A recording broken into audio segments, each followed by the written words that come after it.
ఈ మధ్య సరైన స్క్రిప్ట్లు ఎంచుకోలేక విజయాలు దక్కక చాలా ఎక్కువ గ్యాప్ తీసుకున్న సుమంత్ హిందీలో సూపర్ హిట్ అయిన విక్కీ డోనార్ని నరుడా డోనర్డా పేరుతో తెలుగులో రీమేక్ చేశాడు.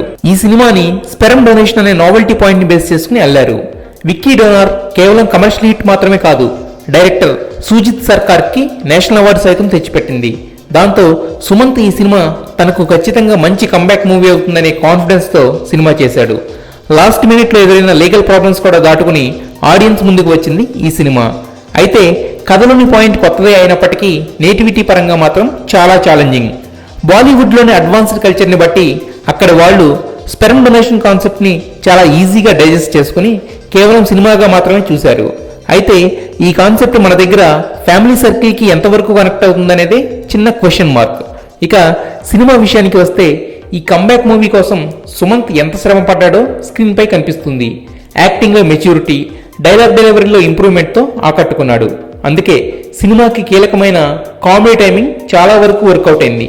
ఇక ఫెర్టిలిటీ సెంటర్లో డాక్టర్గా తనికెళ్ల భరణి నటన సినిమాకి ఎసెట్గా నిలిచింది. అయితే అక్కడక్కడ కొన్ని డైలాగ్స్ లో అడల్ట్ కంటెంట్ బాగా ఎక్కువైంది.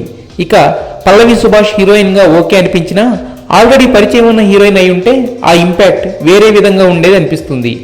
ఒరిజినల్ వెర్షన్లో హీరోకి ఉన్న స్ట్రగుల్స్, చిన్న చిన్న సెన్సిబిలిటీస్ వల్ల అతను ఎంచుకున్న విధానం కన్విన్సింగ్ గా అనిపిస్తుంది. ఇక్కడ సెన్సిబిలిటీస్ అన్నింటినీ కామెడీకి మలచడంతో హీరో పాత్రలో స్ట్రాంగ్నెస్ లోపించి ఎమోషన్తో కనెక్ట్ అవ్వడం కొంచెం కష్టంగా ఉంటుంది. ఇక శ్రీచరణ్ మ్యూజిక్ అంతంత మాత్రంగానే ఉంది. ఎడిటింగ్ లో కాస్తంత కేర్ తీసుకుని ఉండాల్సింది. చాలా చోట్ల సీన్ కంటెంట్ ని మిగతావి డామినేట్ చేశాయి. సినిమాటోగ్రఫీ కూడా ఇంకా బెటర్ గా ఉండాల్సింది అనిపించింది. ద బెస్ట్ అవుట్పుట్ ఇవ్వడంలో కెమెరామెన్ ఫుల్ ఎఫర్ట్ పెట్టలేదేమో అని డౌట్ వస్తుంది. సినిమాలో ఉన్న ట్విస్ట్లు అలరిస్తాయి. ముఖ్యంగా హీరోయిన్ పాయింట్ ఆఫ్ వ్యూలో వచ్చే ట్విస్ట్ చాలా సర్ప్రైజింగ్ గా కొత్తగా కూడా ఉంది. ఇక ఇంత మెచ్యూరిటీ లెవెల్లో ఉన్న కాన్సెప్ట్ ని డీల్ చేసేటప్పుడు డైరెక్షన్ వ్యూ కూడా అంతే లెవెల్లో ఉండాలి. అలా కాకుండా కాన్సెప్ట్ ని కామెడీ చేసి దాంతో పాస్ అవ్వాలని చూడడం కాస్త నిరుత్సాహపరుస్తుంది. స్క్రీన్ ప్లే కూడా కాస్త అస్తవ్యస్తంగా ఉందేమో అనిపిస్తుంది. ఓవరాల్ గా చూస్తే యాక్టర్ గా మాత్రం తన అనుకున్న గోల్ ని రీచ్ అయ్యాడు సుమంత్. అతని ఎఫర్ట్ సినిమాలో ఎక్కడా తగ్గలేదు. స్క్రీన్ ప్రెజెన్స్ కూడా సూపర్.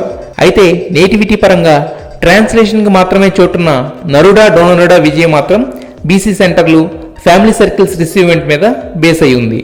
ప్రతి మనిషికి ఒక్కో ఇష్టం ఉంటుంది. అలాగే తమన్నాకి కూడా ఓ ఇష్టం ఉంది.